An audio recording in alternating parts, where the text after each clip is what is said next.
Welcome to the Cosmic Connection. This is your place to explore the beauty and order of the cosmos. And your connection to it all. My name is Amanda Walsh, and I'm the founder of Astrology Hub. And I'm Merlin Levine, your cosmic navigator. Now let's dive in. Let's do it.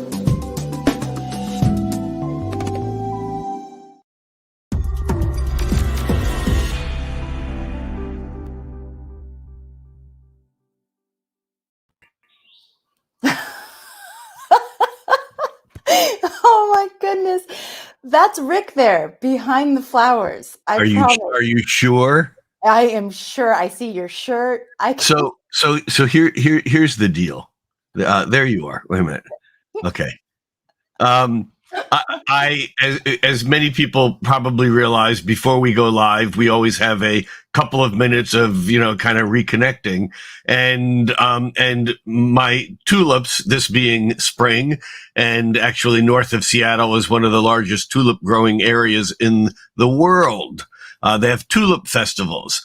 And so tulips take over the world here. And as we went live, or just before we went live, my tulips sitting back here, I just had flower envy, because your lilies are so magnificent and the light in your place is so Hawaii. It's so bright. And, and I'm up here in Seattle where we don't get sun until the summertime. And so I was having flower envy. So that's why I had to bring the flowers forward. Hi. Hi. He was adorable. He's like, gosh, I have flower envy. And he goes, my tulips are really much more beautiful than you can tell. And then he brought them up to the screen. It was like, oh, they're glorious. And I'm really glad that you started the broadcast that way, Rick. Well, flowers are important. They really are. They change everything. When it comes right down to it, we humans are kind of a form of flowers. I mean, we flower and then we go to seed. Oh my God. I can't tell you how happy I am to be here with you today. This is so much fun. It's so great to see your face and hear your voice and that giggle. And it's so great to be here with all of you as well. Thank you for joining us. And we're going to be covering an interesting topic today. I think this comes up a lot, and probably many of you have had this thought or these questions, which is, are astrology predictions actually accurate or even possible? And I have a lot of questions around this, like how much do we, once we know something is quote unquote supposed to happen, do we actually influence or make it come to be? Or, there's a lot of questions around this. So I'm very excited to hear your thoughts on this, Rick. And we can start wherever you would like to with this. Well, I'd like to start by answering the question. The question again is, are astrology predictions accurate? No. Or even no. Okay, and what's the second part? Great, we can just be done now. Or even possible? No. What the hell am I doing with my life? Seriously, what are we all doing with our lives? I'm tumbling down a rabbit hole of doubt, because now I just realized my whole life. No, well, these are actually really good questions, and I have to admit, Amanda, although I love our time together, this is not my first go around on this. What? It's not. I've been here before with someone else. No, this is a topic that astrologers actually discuss when they are amongst each other. Is that, can you be, when we're in hanging out with one another? But beyond that, I'm guessing maybe it was 4 or 5 years ago now. I sat on a panel at an ISAR conference. ISAR is the International Society for Astrological Research. And I sat on a panel. There were 6 of us on this panel, and it was a 2.5 hour discussion based upon this whole concept of prediction versus forecasting. And I think the topic of that particular panel was, is prediction ruining astrology? Ooh. Now, Wow. to make things even just more up to date, this coming weekend, which is the spring equinox, in the northern hemisphere, the autumn equinox for our friends on the down under. This spring equinox is International Astrology Day. That was founded actually when I was a steering committee member of AFAN, another astrology nonprofit. We actually got the mayor of San Francisco at that time to declare International Astrology Day, and it was basically, we set that thing in motion, and now this weekend is full of all kinds of events, including a 2-day symposium by ESAR, in which Chris Brennan and I are doing a keynote on Can Astrology Predict Its Own Future? Now, yeah. So so this discussion that we're having is very timely. This is not quite the same discussion that Chris and I will have, nor is it quite the same as the panel. But this whole idea of why do we do astrology, and is it to know the future, and do we expect an astrologer to be able to tell us what's going to happen tomorrow, next week, next month, next year? I had a conversation with an astrologer a few days ago, and this astrologer was doubting their ability as an astrologer because they couldn't look at the current full moon chart and predict when the war in Ukraine was going to end. Now, this is brings us to a very important point here, one that I've made in our conversations before, and when I make it again, you might recognize that I've said this before.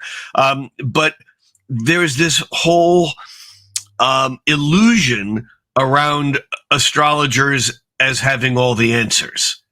Having all the answers is basically being able to make what we would call concrete predictions. Concrete as opposed to general or conceptual predictions. And we'll talk a little bit about the difference because it's very, very important. But the thing that I've said here before and that I'm going to say again now is that astrologers actually, as a group of people, share a foible with practitioners of modern Western medicine, modern scientists, and practitioners of most fundamental religions. What is it that we astrologers share with those people, most of whom we want to not like? I'm not saying we don't like them, but it's like, no, I don't share anything with those people. Well, yes, astrologers do, and what they share with those people is they think they know more than they do. And we as astrologers tend to think we know more than we do, which is why many astrologers will tell you the exact date that the war in Ukraine will end, or will tell you who's going to win the next election, or who's going to win the next football game or horse race, because they look at their charts and they know that's what it tells them. The problem is that if that actually worked, then we would be in a very different place as astrologers. But part of the problem is it works occasionally. I mean, we all make predictions that sometimes are true, and then for years we go around, I said 2 years before it happened, and I have a few in my hat over the years of being online at the beginning of every month where, what I've said was very true about something as far as a year or even 10 years out. But that's different than predicting that a particular team will win a game, or predicting that someone will have 4 children, 3 girls and 1 boy. Those are concrete predictions. Now, there are astrologers and entire branches of astrology that would argue with me over this very topic. And in fact, there's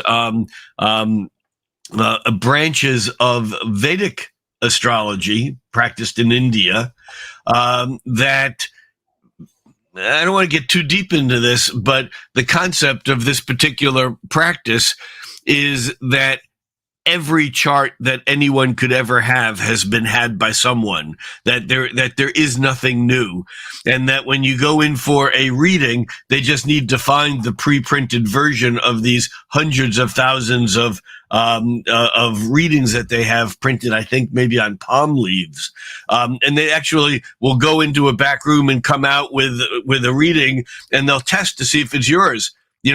Do you have two children, and the older one named Mary and the younger one, named Frank? And it's like, oh my God, I do.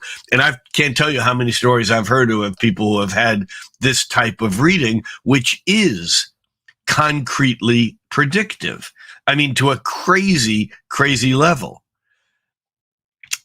But I'm not sure that that's astrology. I'm not sure what that is. I mean, look, the information out there is all available, whether you think it's written in the Akashic records or whether you believe, like all perhaps of the mystical traditions from all around the world, really believe that although while we're in a physical form, we have beginning and ending. We have birth and death, and therefore time is a line. The timeline begins with birth and ends with death. However, the mystical traditions pretty much agree on the fact that once we're not in body, that everything that has ever happened and everything that ever will happen is happening now. That time is an illusion. Albert Einstein said time is an illusion, albeit a very persistent one. So we have this whole thing about prediction, which is kind of it's a question that leads us in so many directions, but it's so basic to what we do with astrology. I mean, I've had encounters with people that have said, I mean, come on, can you really predict, the future? That's crazy. And I would tell that person, I would tell you, I would tell anyone, we all predict the future always. That's what we do. And the person might go, no, I don't predict the future. I said, well, did you ever write an appointment down for something in the future where you had to meet someone at 4:00 on a Tuesday afternoon in a month and a half? You're predicting the future. That's predict. Simply means to prior, before. The same word as diction or a dictaphone. It's to speak. And a prediction just simply means to say before. And so if you have a day timer or a calendar, in fact, even just knowing that Christmas next year is on a Thursday or whatever day it is, it's a form of prediction. Okay, Rick, a couple follow-up questions already. Number one, do you think that astrology increases the probability of an accurate quote unquote prediction? That's one. Hold on. Do you think that bias plays a part in not always being able to predict correctly? Okay, then third, and I'll remind you of these. Third, what about 2020? Because you, of all people, in 2019, I will never forget you saying over and over, almost like a broken record, the most important transit of 2019 is the Saturn-Pluto conjunction of 2020.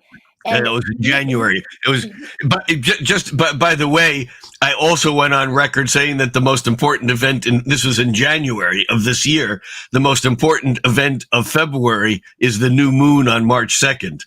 Yes, you did. Yeah, I did. So what I'm wondering is, I know what you're saying. There's the difference between concrete, like you're going to have 4 children and these are their names and this is exactly when it's going to happen. That's one kind of prediction, right?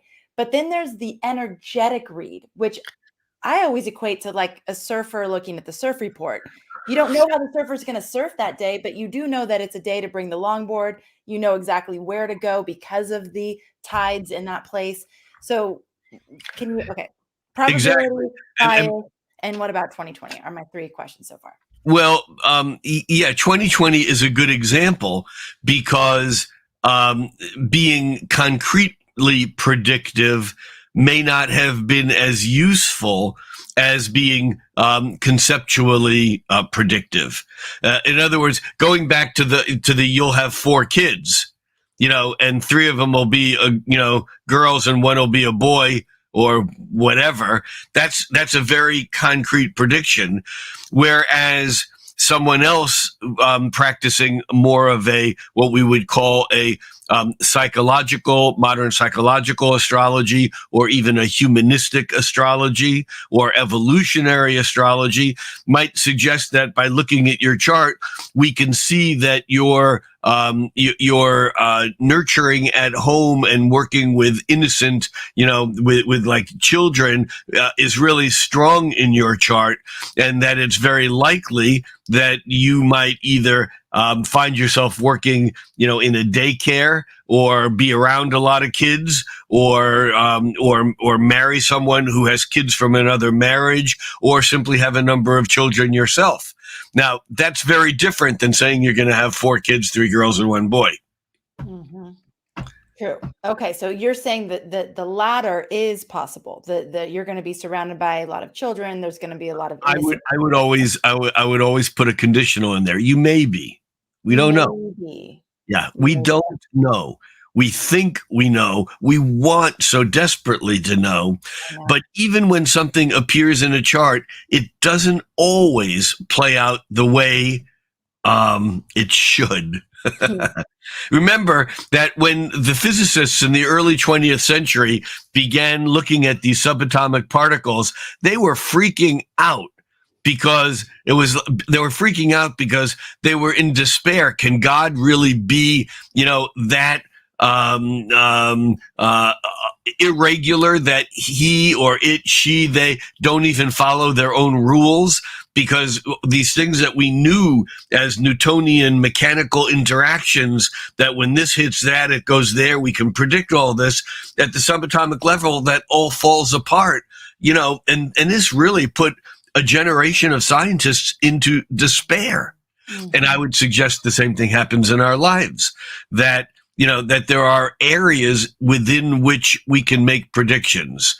I remember my friend, I haven't seen him in a few years, Fred Allen Wolf, the physicist, kind of saying that, we can talk about quantum potential, but if you park your car on the corner of Broadway and 3rd and you go shopping, you come back, you expect it to be there, assuming it wasn't towed or hijacked. But it just doesn't just pop into another dimension. That when we live in this world, there is cause and effect, or I should say, the provable illusion of cause and effect. Mm. And so we rely on that. We rely on that if I do this, that happens. And therefore we take that into realms that if Saturn is going to line up with your moon at some point in your life, that would be a time when there might be some loss at home or a divorce or whatever, which could translate into, I'm looking at a client and seeing that transiting Saturn is going to conjoin their natal moon in 3 years. And I go, well, it looks like you're probably going to get divorced in about 3 years. That would be a concrete prediction. And that would be a prediction that I would never make. In fact, not only would I never make that prediction, it's like chalk on, that's like the fingernail on the chalkboard. If I hear someone who said, I went to see an astrologer and they told me blah, blah, blah, blah. And we'll get to why that is so problematic. But it is problematic. Now, what were your 3 questions? Okay. Does astrology make the probability of an accurate prediction higher? So we're going back to like the betting on games or whatever. If you had astrology as a tool, you might not be 100% accurate. And even financial, this can go into the financial realms too. You might not be 100% accurate, but you're more accurate with the tool than you would be without the tool. I would say that in the hands of a good practitioner, that should be a yes. Okay. And then when we don't predict well or accurately, is that more because of the astrologer and the biases that they might carry with them into And the again, I would say yes, and I hope this leads to what I think is going to be question 3,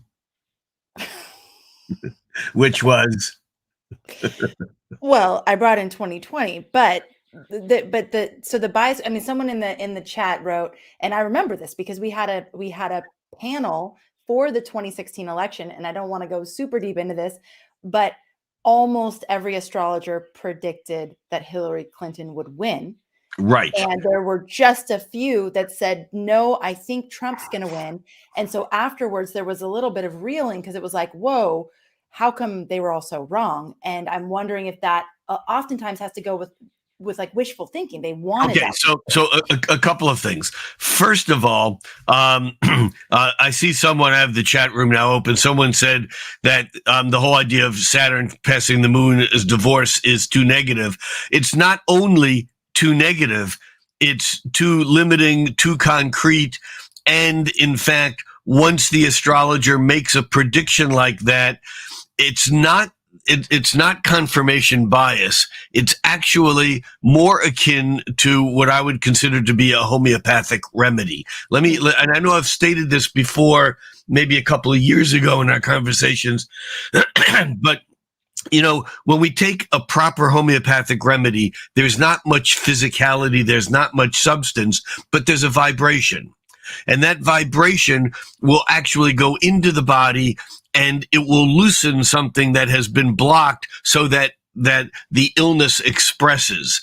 In other words, in Western medicine, we like to think of illness as a burglar who has stolen into our body and we kill the burglar. That's but from a point of view of homeopathy or even some Chinese, traditional Chinese medicine, rather than having this dead body now in your body, the cure is not about killing the burglar. It's opening all the doors and windows to let the burglar out. Now, what does this have to do with the prediction? It's this. That when we give a homeopathic remedy, the more it's diluted, meaning the less substance there is, the more energy there is, the stronger, more powerful, and deeper and more resonant the effect is if it hits a right note. It's like that bridge actually near where I live called Galloping Gertie, that in the 50s it was built. It was a magnificent bridge, and a wind caught it. It was an exact right harmonic resonance, and the bridge began swaying, and this brand new, huge, magnificent bridge fell apart. I mean, there were cars driving on it. Everyone got off. No one was hurt. But things have an exact resonance. And if you match that resonance, you can take a glass, obviously not a plastic glass, but a crystal glass, match the resonance, and it'll shatter. So here's the problem with using the negative, saying Saturn on your moon means a divorce. I've experienced 2 times round of Saturn on my moon, and one time I actually did leave a relationship. The other time I did not. The thing is here's how it works, is that if I say something to a client, I'm actually delivering a very, very, very high potency, diluted homeopathic remedy. It's so diluted, there's no physical substance at all. It's just my words. Now, when I say something to a client, they're hearing it on a conscious level, and the person's going, no, I know I was negative about my spouse. I came in and told the astrologer that we were arguing, and but we're not going to get divorced. That's crazy. We've been together for years and everything will be fine. And so I hear the astrologer saying that, but I don't believe that. Meanwhile, some 80 or 90% of our brain is unconscious. We're not in charge of it. It's going on and doing its own thing. It's making our heart beat, and it's creating anxiety or peace. It's manufacturing dreams. It's doing all this stuff on a much deeper level. And on that deeper level, that unconscious mind registers, February 2024, divorce. Got it. And then as time goes on, as you get into arguments with your spouse, you might feel like you're working it out, but there's something in the back of your mind that's building a case for, yeah, this is not going the way I want it to. And I'm not even going to argue with him or her about that because we've been here before. And you end up working yourself. There's this old Reader's Digest story from way back of this hot day and this guy wanting to borrow his lawnmower breaks down, and he wants to borrow a lawnmower from his neighbor. And he's walking, toward his neighbor's house. And it's really hot. And he's remembering, God, about 12 years ago, I borrowed a lawnmower from him, and I told him I'd bring it back later in the day, but it was like 2 weeks later, and I felt so terrible. And he starts thinking about this and doubting and blah, blah. And he finally gets to the neighbor's house, and he knocks on the door, and the neighbor goes, "Hey, Bill," and he goes, "Keep your fucking lawnmower," and walks away. But you see, this is what we do. Yeah. So it's not that the astrologer, it's not that people do things to please or to fulfill the image of the astrologer. It's that the astrologer is not an objective bystander. Once you see an astrologer, that astrologer has influenced the directionality of your life. And depending upon the biases of the astrologer, whether they know their own biases or not, is another very important issue, because I would say that unfortunately, I would say that if you're going to be a Jungian analyst, you have to go through the process of individuation of Jungian therapy so that you know where all the signposts are along the way, so that when you're working with your client and they're experiencing something, you know what's yours and what's theirs. And unfortunately, astrologers don't have to do that. That there's a difference between going to a medical doctor, a healer, an astrologer, a counselor, a priest, a minister, between going to one of these people who have done their work. I shouldn't say done it as if it's in the past, there's no end, who are actually doing their work, whatever that means, and those who are not. And those who are not don't even know what they're projecting or throwing onto clients, and it can be very dangerous. And I have story after story after story of clients that I've seen who said, I ask every client, have you ever been to an astrology before? And I'm not asking you who, I don't need to know names. But how was it? And what do you remember from it? And although I often get I saw someone 12 years ago and it was amazing, and he or she talked to me for hours and told me one cool thing after another. No one else could have known it. It was really, really good and really confirming. And I said, so what do you remember from it specifically? Well, I can't remember any one thing. And I've decided along the way, I want to be the one that, if you had a reading from Rick Levine 23 years ago, what do you say? That sucker said blah, blah, blah. And just one thing that in some way was like that homeopathic thing that resonated, but I don't want to make that decision for you as to whether or not you're going to process this Saturn transit toward a divorce or toward a reconfirmation of the relationship that you already have. That's your deal, not mine. Although it's real easy to use astrology and to jump to conclusions and make predictions, I think it's inherently very dangerous. Whew. Oh gosh, so many questions out of just what you just said. I think we're still on the three questions that you had before, though, because I don't think. Yeah, could you say what those are again? Because there were a couple of things I know I needed to address and I didn't yet. You did address, is the probability higher? You said yes. Well, okay, so the probability is higher, but we need to ask why. And in other words, sometimes the probability is higher because the astrologer just really knows his or her or their stuff and they said something correct. But I would say that it's difficult to know whether that was the case or whether there was something resonant in the person that wouldn't have happened if the astrologer hadn't said that. Well, yeah, I can definitely see that in a person's individual life. Would you say that's also true for mundane astrology, where you're looking at the world? That's true, because one person, I'll give you a good example. We talked about the Saturn-Pluto conjunction of January 2020 being the most important event of 2019, stretching that calendar a little bit. At the previous opposition in the fall of 2001, Rob Hand wrote an article for the Mountain Astrologer. Many people know Rob as the guy who wrote, Planets in Transit and some of the most important modern reference books that we have. I always refer to Rob as the academic dean of astrology on the planet. But Rob Hand wrote an article for the Mountain Astrologer, and it was the September issue. But he wrote the article on Easter Sunday, and in the article it says, "I'm writing this on Easter Sunday of 2001 and such," and that's the point of view that he's coming from. The article, as it was published, did not concretely predict the bombing of the World Trade Tower, which was at the Saturn-Pluto opposition in September of 2001. But the article appeared over a three-column text with the headline on the top, something like, upcoming Saturn, or the nature of Saturn-Pluto opposition, or something like that. And there were 3 columns, but the far left column had no text in it, and it was a full-length page glassine nondescript office building that was on fire in the middle with a phoenix coming out of the building. Whoa. Predictive? Huh.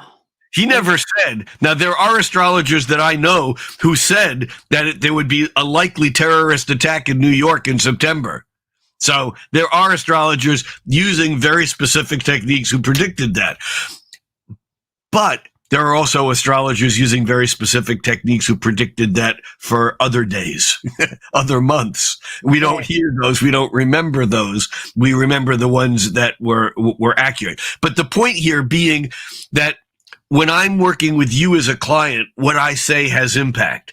If I'm saying something about the zeitgeist of what's out there, my voice becomes lost in the wind unless enough people say it and then begin to believe it, which is kind of what's happening now on a much deeper level, that we have these incredible bifurcations, not only in the United States, but even in Russia, where you have people believing this is true and believing that's true. And there are people who are going, well, those people are just living in a world of false news. They're just making this up. But those people will say, well, the other people are just living in a false world and they're just making things up. And, although I know I'm right and you're wrong, how do I really know? Okay. Really great distinctions there about that question of, is the probability higher? I think you covered the bias question, which was the second part of this, which was... No, but I do have something to say on that. And that is at the ESAR convention, this was about 5 years ago.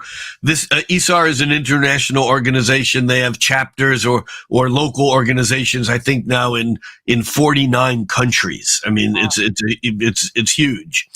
And at this particular conference, the conference opened. This was a conference that was in, I guess it was in the fall of 2015. And the conference opened with a panel discussion on the election. This was the Hillary Clinton versus Donald Trump election. Mm-hmm. And the opening panel was all American. There were 8 people on the panel, or 6, I think there were 8 people, and they were all Americans. The convention or conference closed 3 days later with a similar panel, but they were all non-Americans. Mm-hmm. Because at ESAR conferences, one of the magical things is that I think there were people from 35 or 36 different countries at that conference. Now, you referred to this in your opening statements, but the fact of the matter was that of the 8 people in the United States, I think 6 of them basically said this election has some problems. There were all kinds of, everyone had a story about something being odd about this election. However, 6 people basically came down with Hillary Clinton would win, and 2 people, both of whom whose politics I know, both of whom are let's just say more right, or more right, not incorrect, but more right wing, more Republican, more red than blue liberal Democrat. That the 2 people who said Trump would win were both much more biased towards Trump winning. And were the other 6, do you know their politics? Were they more blue? Yeah, like many, or maybe even most astrologers, they tended toward left wing, kind of radical, futuristic, liberal, whatever all those labels might be. I mean, that is the predominance in the astrology community and world.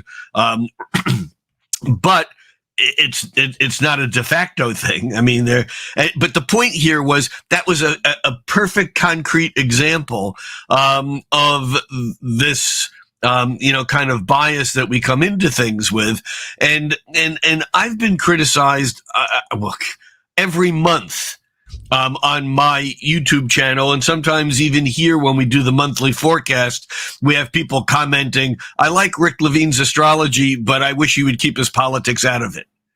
And I even more so because of the nature of Astrology Hub as being a hub, I really do my best to tone that down here. But when I'm on my own, I don't necessarily want to push it on other people, but I think it's important for people to know what an astrologer's bias is, because whether they admit their bias or not, their bias is likely impacting what they're saying.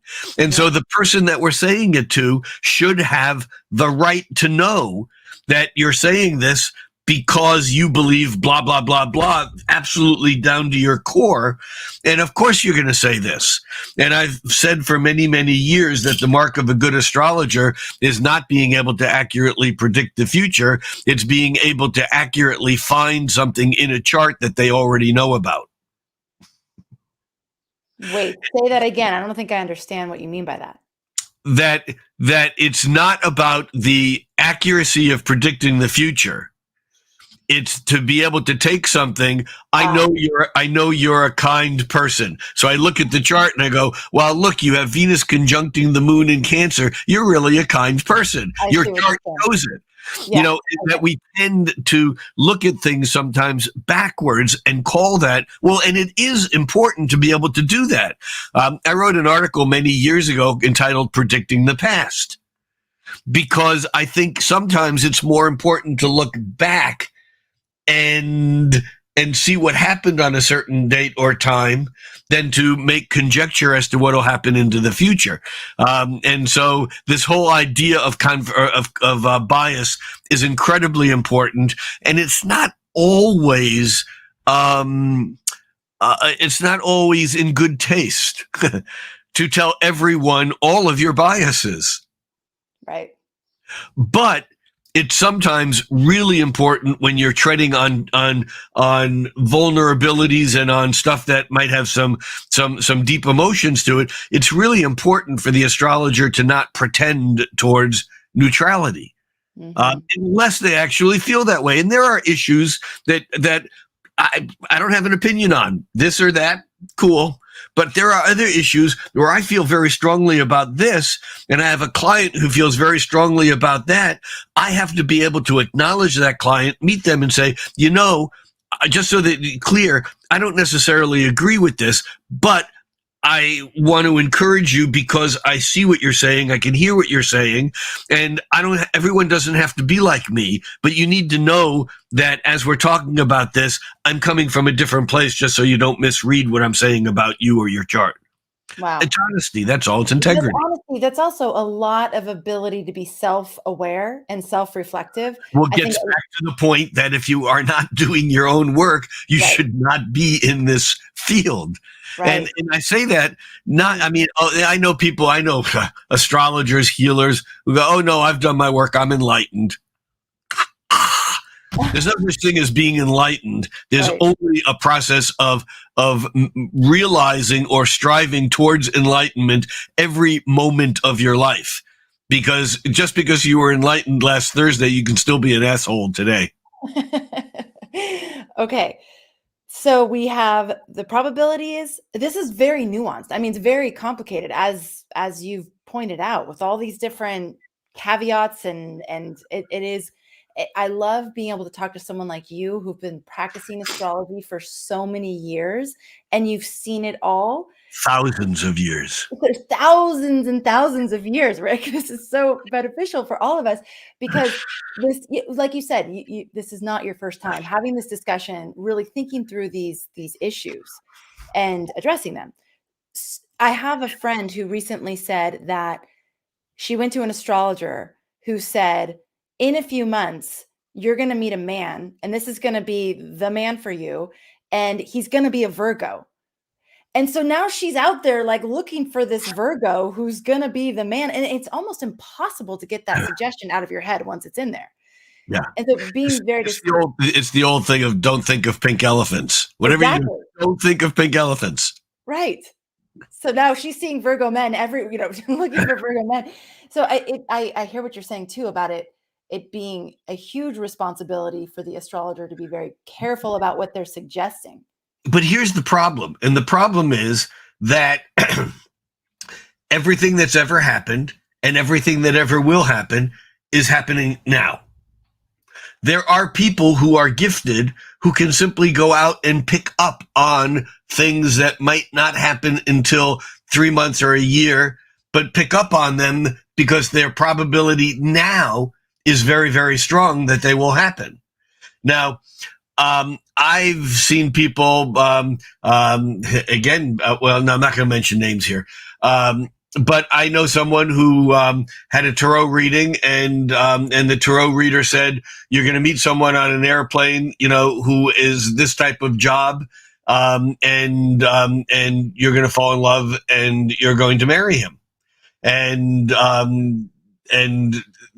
30 years later, I know these people, they're still married. They met on a plane going to a spiritual trip in a foreign country. And one of the people was one of the speakers on the trip. And the other person was the person who had her cards read. And they had just sat next to each other on an airplane from, New York to someplace in the ancient world. And boom, that was it. Now, I've seen this again and again and again where people actually do that. But I've also seen this with people who don't even have or look at a chart. I know many people have had experiences with psychic readers or whatever, and I've had many, but I had one in particular, and I don't want to tell the story completely other than I sat down in a room with a person I never met before. Never met me. He was from another country, and he put on a tape recorder, never asked me my name, and he closed his eyes, and for the next half hour, he said one thing after another that like he was reading my diary, which I never kept, by the way. But I mean, complete with people's names and dates and times, and I mean, crazy level of detail, like he was like he'd been tracking me for the last couple of months and for the next few months. But he didn't even use astrology. He just got it directly off the airwaves. And I think that when we look at a chart, often it does something that's magical, regardless of how scientific we want it to be. It opens up a portal. It opens up a doorway. And I know some psychic mediums who do not practice astrology, but they know the signs and the planets, and they will always do a chart for a client that they're doing a reading for, but they can't really read the chart. They know that that's the sun and the moon. They know that, but somehow when they look at that chart, that's what opens the door, and everything just, the floodgates open and away they go. I believe that astrology is a really useful crutch. it allows us to have a mechanistic way of approaching this part of the universe, which is as of yet unformed. And that as of yet unformed is the critical word, because the ancients believed that the universe was much more fated than we do. And I don't want to fall too deeply into this, other than many people know that I gave a lecture in Kolkata,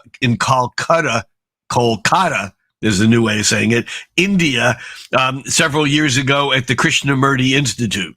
And I gave a lecture on fate versus free will from a quantum perspective. And it blew everyone away, because these are people who have come from an astrology that is very fated, but there are ways that you can do things to ameliorate the fates, to remedy them, whether it's through gemstones or chanting or certain actions or puja, various things. But our modern view has leaned so far to the free will side that we've lost touch with the fact that if someone pushes us out of a 20-story window, we're going to hit the ground and die. That there is fate and there is free will. And astrology works somewhere in between, where it actually can at times take the indeterminate quantum wave function, which is light as waves, everything just flowing, what Deepak Chopra would call, the indeterminate quantum field of possibilities. And yet an astrologer looks at a chart and goes, pop, and takes out of that field one particular thing and says, that's fate. That's a particle, not a wave. And so what we do as astrologers is we pop the quantum wave function. But when we do that, we're doing it as if we're close enough, chances are it's going to gap or spark over the gap and fulfill what it is that we've said, whether or not it was going to happen before we said it. This is a unique challenge when you're studying astrology yourself. And so you're reading books and you're hearing about transits, and then you have all that information in your head, and then you look at your own chart and you don't have that person. Let's talk for a quick. I'm sorry, I was too busy interrupting you to hear what you said. I was just finishing the same thought, which is when you're actually studying astrology and then you have all the book information in your head and you look at an upcoming transit and something about that transit is confirmed with what the book said. And then are you bringing that into reality for yourself? And the answer is yes, maybe some. And knowing it then becomes a question of what's, that whole saying of go with the flow. And then the contra to that is only dead fish go with the flow. I haven't heard that part. Well, there are times when we want to swim against the current. Right. And there are times when we want to say to the universe, no, and those times can be very important when we resist. In fact, this is part of Saturn's job. If you think of a river flowing to the ocean, that's what a river's job is, to find sea level. And it'll do that at the course of least resistance. It'll take the fastest way possible to get to the ocean level. Now, if we very cleverly create some mud around a place where a river is flowing, or even concrete, we can dam up that river so that water is used to irrigate farms. It'll still get to the ocean, but first it's used here. And then we make another dam and we divert it to a reservoir for drinking, and so we actually can take the natural flow of energy, and using Saturn and Jupiter, Saturn restraint, Jupiter flow, using these regulators, we actually have the ability to control the flow. And this, in fact, is what yoga is. Yoga, which comes from the word yug, which is the yoke of an oxen.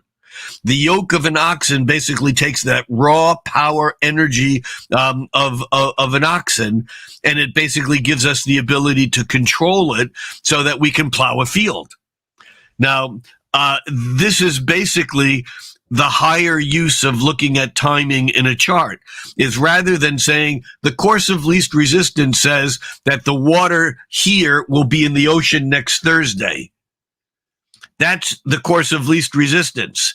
However, The astrologer could say, the water's flowing here, and on next Saturday or around there, you have the ability, to actually spend some time holding that water back, because in doing that, you may actually be able to produce something concrete that once that water flows onto the ocean, you'll have something left from that little experience rather than just experiencing it as a day of whitewater rafting or something. You see what I'm saying is that there's a difference between astrology as a tool of prediction, which many people want to use, many people do use. Many people use it not only in stock market work, in commodities, in sports and gambling, but also in client work. I have astrologer friends that says if someone asks me whether this is a good idea or not, or whether whether they should go this way or that way, I'll tell them. That's what they want to know. That's what they're paying me for. That's my job. My job is not that. My job is to help you better understand the intersection that you're at, is to help you better understand the flow of the cycles within which you live, so that you can make your decision rather than me telling you that you're going to get divorced because I just came off of a 10-year bad marriage, and the divorce was the greatest moment of my life because I finally got out from under this horrific. This isn't me, by the way. I'm just making this up. But for one person, a divorce is like a Nobel Prize, and for another person, it's like worse than being sent to the principal's office because you've obviously failed in life. And so, whatever my bias is, I have to be careful about encouraging that. It's the same bias as you look at a chart, and the person tells you they're in a struggle in a relationship, and that their boyfriend, girlfriend, husband, wife, partner, whatever, has a Capricorn moon, and you go, oh. Capricorn moons, man. I was married to a woman for 20 years who had a Capricorn moon, and man, was she bad news. I wasn't, by the way. But we immediately identify with that person, or, and jump on the bandwagon of beating up this person without remembering that in any interaction, there are always three different ways of perceiving that interaction. There's the way of perceiving it from my perspective, your perspective, and then a higher perspective of what actually happened. Three different ways. Anyhow, we got a little bit off track here, but this is all tied into this illusion that we can predict the tire. This psychic told me that I was going to get a flat tire in my front right tire in about 3 months. And I did. What good did it know for me to know that? I had my tires checked. I still got the damn flat. Rick, what purpose does it know? What purpose? It can soothe our minds to think that we know, but then that takes away the responsibility that we have to change something that if someone says, this is what's going to happen, I go, well, why bother doing anything? It's going to happen. I'll go fishing. Why work on that if that's going to happen anyhow? Do you draw any distinction between what you're saying for certain types of astrology versus like horary astrology, for example? Well, I don't, for a good reason. I don't do horary astrology. Okay, so that's not something you've really studied in depth, and it's not. I studied it. I know enough rules. Horary is a rules-driven science, if you will. I just don't do it. I just I know I've seen people. I've seen a woman at a conference who have lost her passport. And there was an astrologer there, a well-known astrologer, but I'll leave him nameless in this, who said, "Oh, I can help you find it. Hang on a second." And he did a chart for the moment that she was like, I got a plane tomorrow to a country. I'm going home to, I don't remember where, Argentina. And I've looked everywhere, and I've asked 3 or 4 other people who have done horaries, and no one can find it. He goes, they don't know how to do horaries. I can find it. And he does a chart, and he says it's at the top of the bed. If you're facing the wall, it's on the far left side, and it's fallen down behind that, and it's like between the mattress and the wall. And sure enough, it was there. And he explained how he got that from the chart. And I've seen so many astrologers over the years who I think are amazing astrologers explain exactly where they get the magic that they got from a chart, but it's not always reproducible, because I believe more often than that person would like to admit or even knows that they get what it is and then they see it in the chart. They don't see it in the chart and then get what it is. So I'm not saying horary doesn't work. Please don't misinterpret me. I've been to some brilliant presentations by some of the best horary astrologers in the world. And there are some really good horary astrologers. I just don't do it. It's not part of my practice. It's not part of my practice. But that's a really interesting idea you just brought in, which is, do they already know and then they're able to see it in the chart versus the chart is the thing showing them? And I mean, maybe there's really not much of a difference between those two things. Doesn't matter. They get to their. Without, right? It's the same. It's the same thing as the psychic saying, "I don't know astrology, but when I look at the chart, I know everything about the person's life." Right. Okay. So if I were to summarize essentially what you said, I'm going to pull out some of the main points. That basically, first of all, this is a very complicated question that I posed to you, and I can see why you had a 2.5-hour panel on it, and it probably could have lasted for days.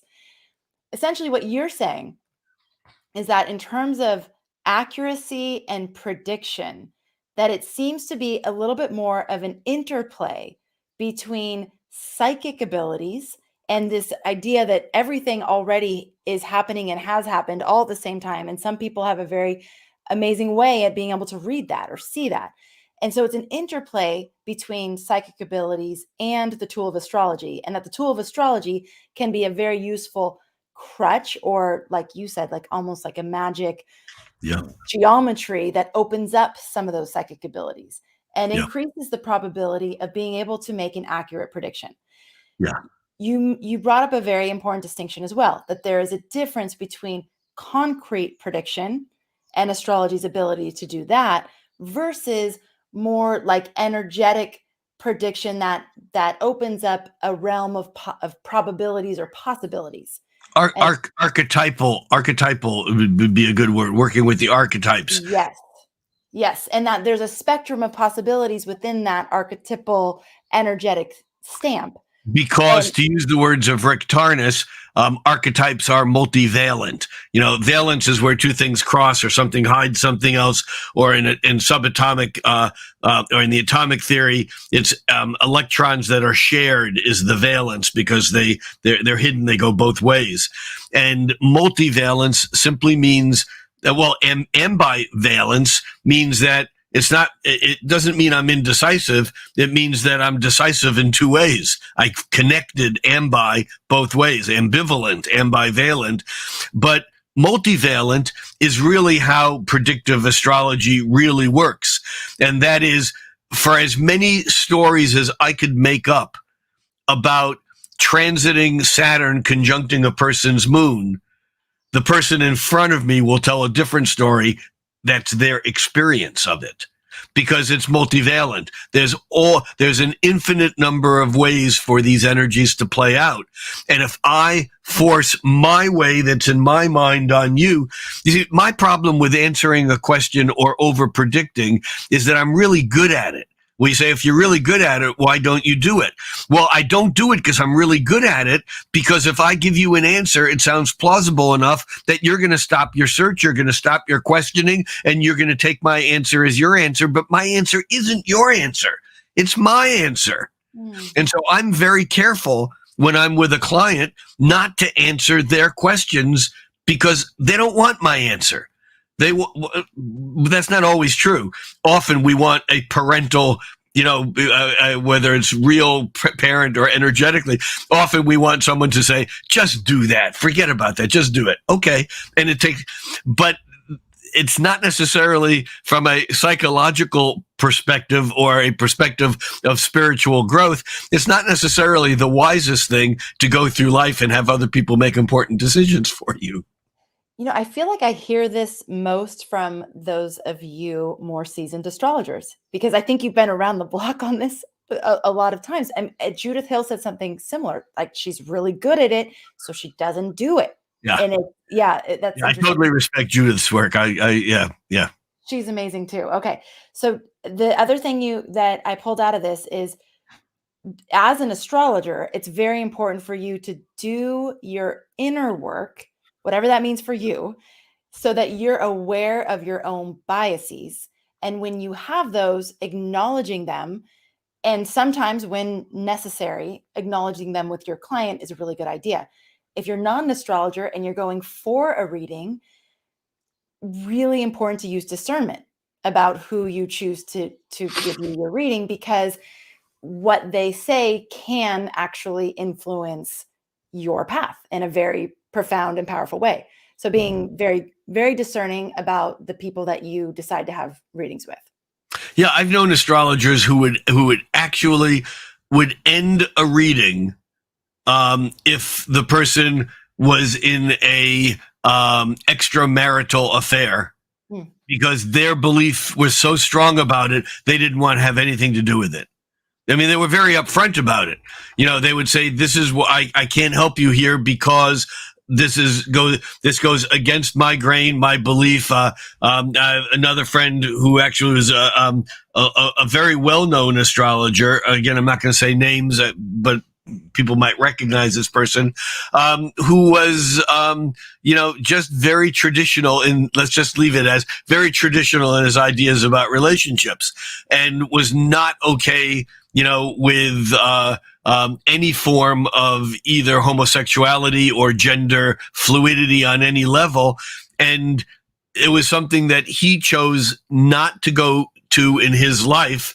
And therefore, this was one of his things. He would not take clients with those, with those proclivities or issues or ways of life. And I think it's really important for astrologers to know what their limits are. Everyone has some place that they're not going to go beyond that, whatever that place is, and it's important to know what pushes your buttons, that gets you excited enough to respond in some way that almost becomes canned, that may have nothing to do with the person you're sitting in front of. Right. And that goes to the different traumas that you've had. Exactly. And if you're triggered in that moment, you're right. You're not going to be seeing the person with any sort of, and you're going to be in your own pain. And I'm going to say it again, right? And I'll say this again. Anyone who says, "Oh yeah, well, I've done my inner work," hasn't.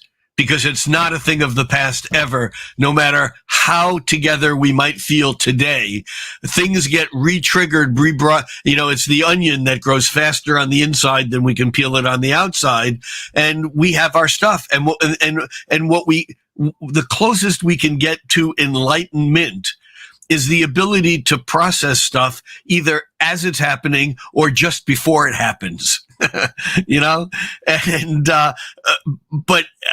I like to think of myself as relatively conscious, but I can tell you, no, I'm not going to tell you, some of the horrific things that I've done I'm not saying horrific from a, legal or, but I've done some things that were not necessarily what I would consider retrospectively to be okay. At the moment, I didn't necessarily know it. Does that make me, absolve me of that? I don't know. On some level, maybe yes, and on another level, maybe no. But we all have that. That's part of being human. And part of being human is also understanding the next client that I have that says, "Well, yeah, this is my last lifetime. I want to strangle him." I mean, I'm not going to do that. But this idea that we can just decide that we're going to get off the merry-go-round, that we're going to get off the karmic wheel. I'm done. Yeah, no, done my work. I'm done. I did therapy for 5 years. I'm okay. And, I'm done. And in fact, I'm not coming back. This is my last life. There's my biases. Exactly. Maybe they know. Maybe they're actually seeing it. I don't know. Yeah, but maybe. Yes, but what I thought of when you were talking about the biases, and even when you brought in like a Capricorn moon, we have astrological biases that being aware, it's almost like making a list. What are my biases? Or even just walking with that question, what are my biases? And then being aware of them. And at some point, just bringing that awareness to them so that when you're going into situations, oh, wow, but I do have a bias against Capricorn moons. So maybe I should. I ask almost every new client when I do this, when we've done the live stuff, when I do my work with my patrons. There's nothing wrong with Capricorn moons, by the way. I knew that someone was going to ask that question. Actually, someone on our team is a Capricorn moon too. And I was like, oh no, we're using this too many times. That's just a for example. Sorry. Yeah, no, it's a for example. It's a for example. And again, what makes a sign, what makes a Capricorn moon difficult for one person and not for another? Let's switch gears. Let's say a Sagittarian moon, because God, Sagittarians are they're cool. Like more astrologers would rather be reincarnated as Sagittarians than any other sign, because Sagittarians don't cast shadows. I mean, they don't have to do shadow work because they don't have shadows. Everything is Jupiterianly on the up and up, and everything is great. And that itself is the problem. But let's say that in my chart, let's say I have Mars. Let's say that I have Mars in Pisces square Saturn in Sagittarius. My natal chart, this is not me, but let's say I have Mars in Pisces square Saturn in Sagittarius. I meet someone with a Sagittarius moon, I hate them immediately. Because my Saturn is on their moon, and so I feel like, I need to control them, and my Mars is square that moon, and therefore, whether or not there's anything wrong, I feel like they're always arguing with me. Mm. So the bias actually goes deeper than just what I think. It's also what's in my chart, what's in your chart. And but I was going to say a little bit earlier, and I'm going to say now, when I see a new client that I'm working with in teaching, I almost always ask, what's your favorite planet? What's the least favorite thing in your chart? Because that tells me more about the person than asking them, what's your sun, moon, and rising sign? Mm. One person will say, my favorite thing in my chart is my Saturn in the 6th house. The next person will say, the thing I hate more in my chart than anything is my Saturn in the 6th house. Hmm. Good and bad is what we do with it. It's not what happens. Right. Oh my gosh. Okay. We just love you, Rick. Thank you so much. I mean, there's so much here. Okay, so can I go home now? No, not yet. Almost. Oh, wait, I am home. Never mind. All right. The only other thing is that you said. To answer the question: are astrology predictions accurate or even possible? It's like yes, sometimes they're accurate, and some people are uniquely gifted, and whether or not it's astrology is the question mark, or even possible. You're saying yes, but be really careful. Yeah. And there's a lot of things to think about when you're doing that. Yeah, but the first part of that question is are astrology predictions accurate? If we say yes, they can be accurate, we have to also note that someone can make predictions with a high degree of accuracy without being an astrologer. True. Exactly. We're not saying astrology is the only thing that can be accurate at making predictions. Yeah. Astrology is a good map. It's not the only map, and it's not reality. And part of what the problem is for many of us either practicing or learning astrology is that we confuse the map with reality. I am not Aries with Cancer moon. I am me, and my chart happens to possess an Aries sun and a Cancer moon, but that's a map. It's not me. Mm-hmm. Right. Okay. So, Lavia says, now we immediately need another class to regain our faith in astrology. Oh, okay. No, let me address that because we can trust the archetypes and the consistency of movement and the relationships between the planets. Astrology is not built on faith any more than mathematics is. Astrology, in the words of the now late great James Hillman, astrology isn't something to believe in; it's something to know about. It's something to use if it's applicable.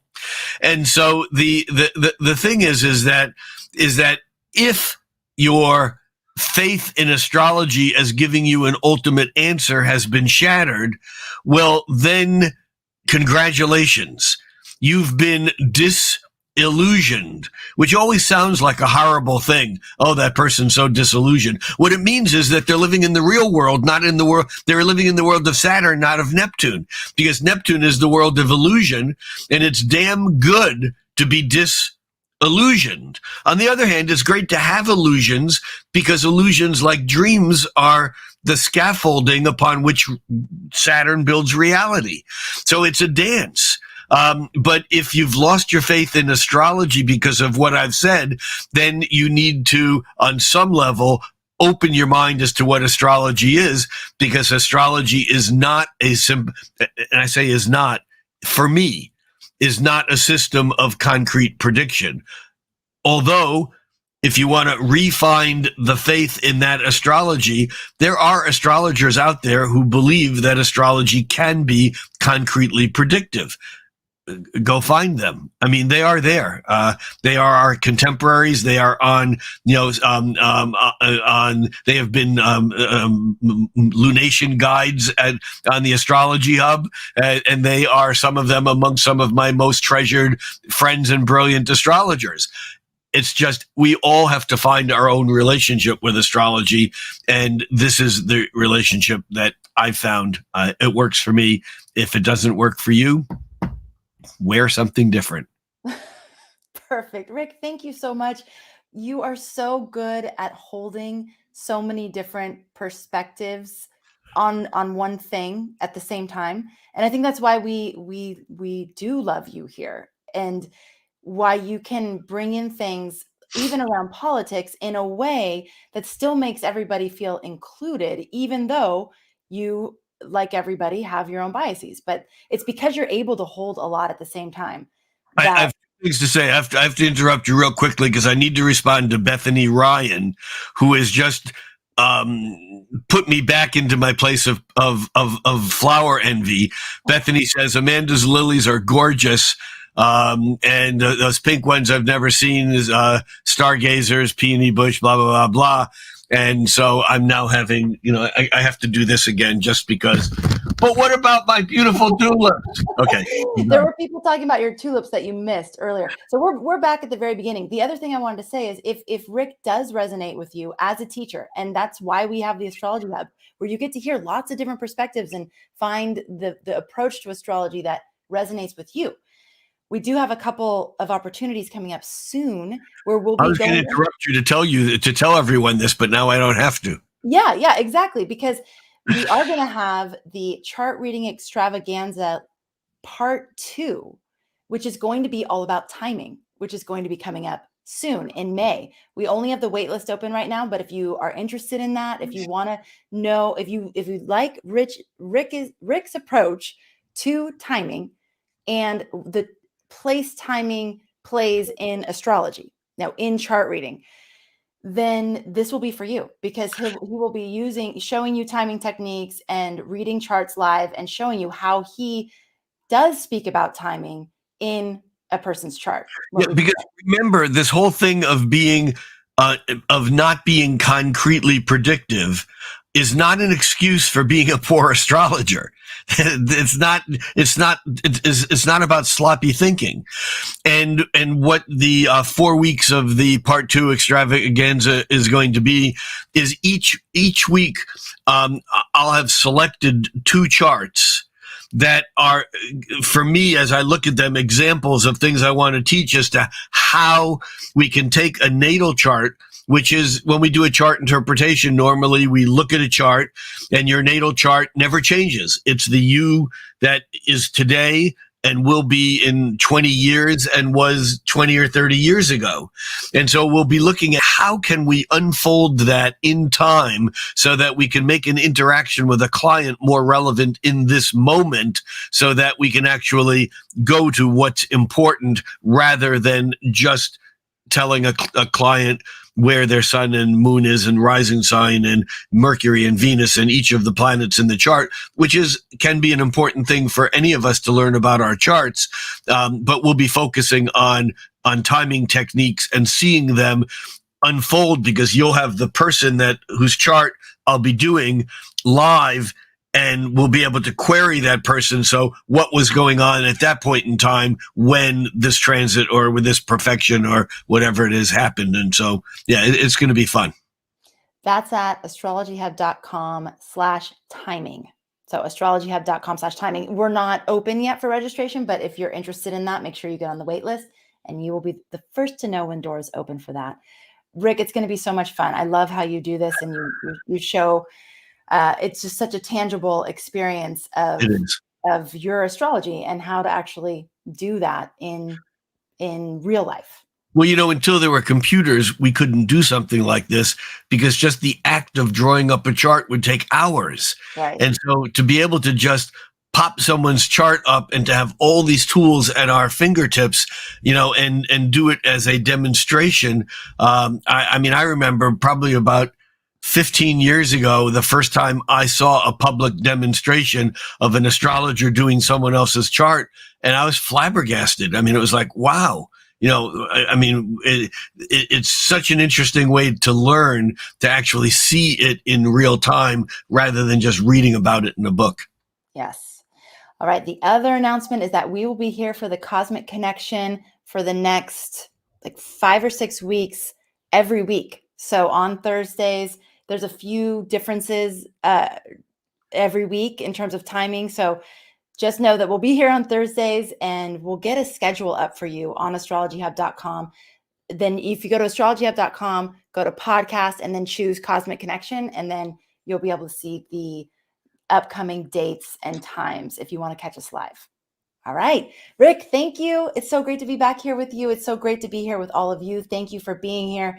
Thank you for being a part of our community. Thank you, as always, for making astrology a part of your life. We'll catch you on the next episode. Thanks, Rick. Take care. Thank you.